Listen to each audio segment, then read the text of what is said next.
Good morning, everyone, and thank you for being here.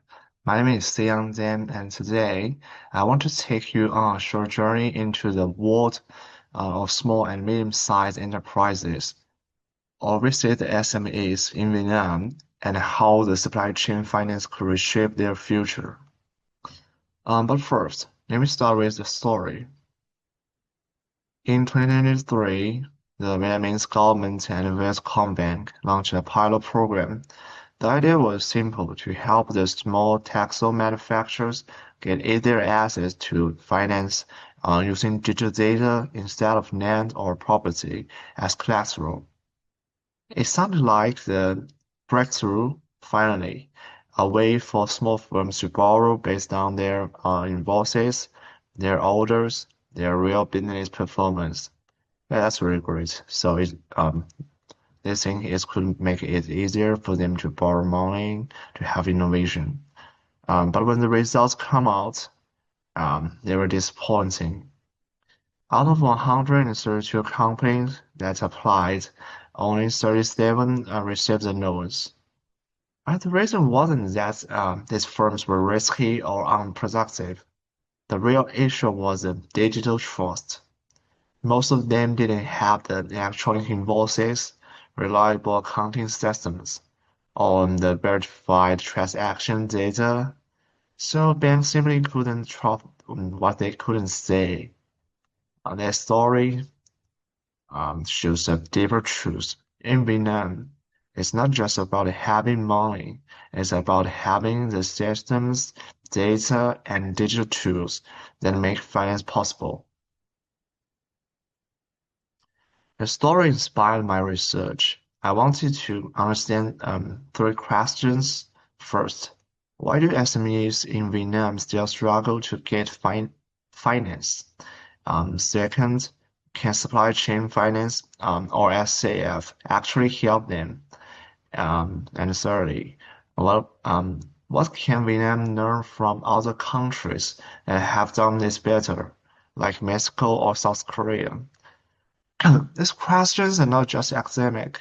They matter because SMEs make up 98% of all enterprises in Vietnam and are the real engine of its economy.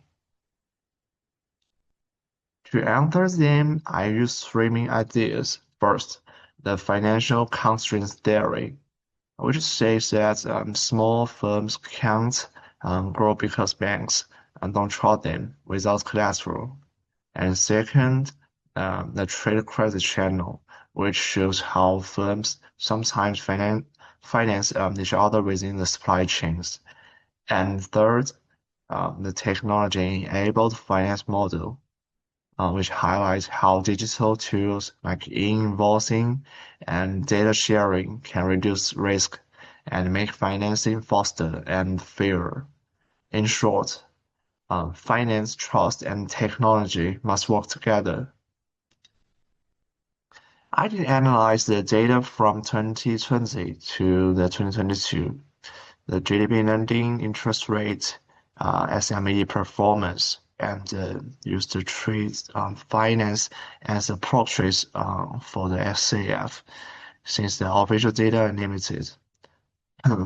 I also compared the Vietnam's process with Mexico and South Korea to see what lessons can be learned from their experiences. Um, Here is what I found. Despite the Vietnamese fast economic growth, SAF penetration is extremely low, only 0.50% of total trade in 2022. And SMEs now contribute around 45% of GDP, up from 36%. But their share of the employment has fallen slightly. That tells us, yes, they are more productive, but they are still struggling to expand sustainably. Why? Why do we have so much constraints? Because the system around them hasn't caught up yet.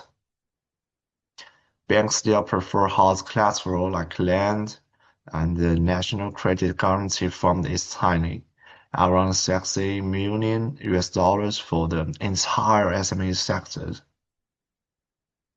And the credit data is incomplete. The invoicing is still far from the universal. So even when SMEs are reliable, and they are reliable suppliers with steady trade flows, they remain invisible to the financial systems. So now we can look abroad. We say the um, we say the contrasts. In Mexico, supply chain finance is more widely used, but the small exporters still face barriers. In South Korea, it's a completely different story. Digital platforms and advanced banking systems have made the SCF accessible and efficient. These comparisons tell us one clear thing.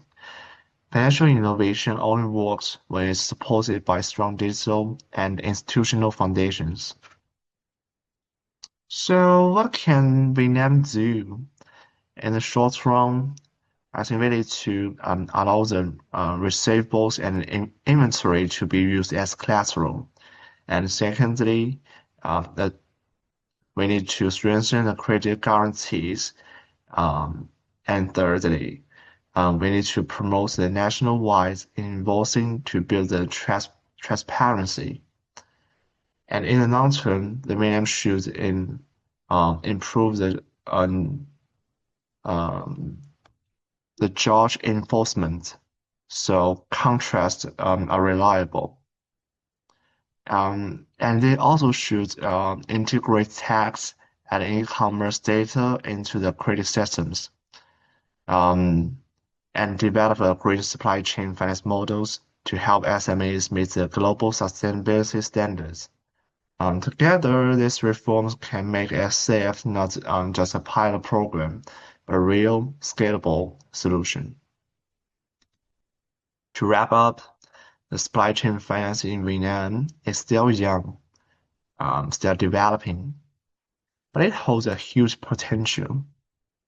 The key challenge isn't just the lack of capital, it is a lack of digital trust.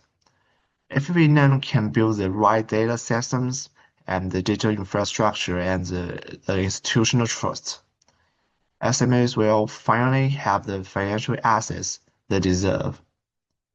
And when that happens, the next pilot program won't be a story of failure.